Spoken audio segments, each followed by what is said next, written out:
अरे तका हल बा भाई लोग सर विरोधी के बजा दिले बाजा हमरे नाम वीआईपी राजा। अरे बोले भोजपुरी के ट्रेंडिंग स्टार आ रहा अपन ट्रेंडिंग स्टार खेसारी लाल यादव के और आकांक्षा पुरी के एक बार फिर से बवाल होकर जा रहा बा। बहुत तगड़ा मस्त खतरनाक महा खतरनाक गाना रिलीज होकर जा रहा बा। जौन गाना के टाइटल बा कमर में मली तेल लहसुन आ रहे हैं। ये गाना कब तक ले तो गाना चैनल पे तो कत तरीके रिलीज कर जाता गाना कैसन कल बा पूरा फुल जानकारी मिली तो के ई वाला वीडियो में तो ये वाला वीडियो को शुरू से लेके लास्ट तक देख लेंगे। बाकी तक हमारे चैनल के सब्सक्राइब निकलेंगे के लिए तो अभी सब्सक्राइब करके हमसे जुड़ चलेंगे।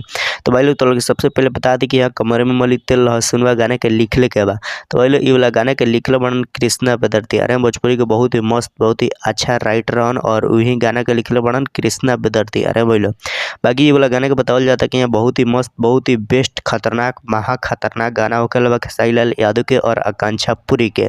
आगे तो लोग बता दी कि यहाँ वाला जौन गाना बताओ गाना के गईले बता गाना गईले बनन भोजपुरी के ट्रेंडिंग स्टार खेसारी लाल यादव और शिल्पी राज। अरे गाना डूबी ठोके वाला शिल्पी राज फीमेल सिंगर बाड़ी बाकी मेल सिंगर खेसारी लाल यादव बड़न। बाकी गाना बहुत ही जबरदस्त मस्त खतरनाक महा खतरनाक गाना होके अलावा जौन तो लोग सुनने में बहुत ही मजा आ रहा है। बहुत ही तगड़ा तरीका से वाला गाने के वीडियो भी शूट करल गल बा काहे कि आकांक्षा पुरी के साथ बता वीडियो में तो कोनो डाउट नहीं काहे कि वीडियो बहुत ही खतरनाक तरीका से शूट करल गली खतरनाक क्वालिटी में भी। बाकी तो लोग बता दी कि जौन गाना म्यूजिक के दिल बा तो म्यूजिक दिल बड़न कृष्णा बेदर्दी ही। अरे बोले गाना के लिखले बड़न कृष्णा बेदर्दी और म्यूजिक भी दिल बड़न कृष्णा बेदर्दी आना दोनों काम कृष्णा बेदर्दी ही कैले बड़न तो लोग समझ सकते रही खेसारी लाल यादव के गाना कितना खतरनाक हुई।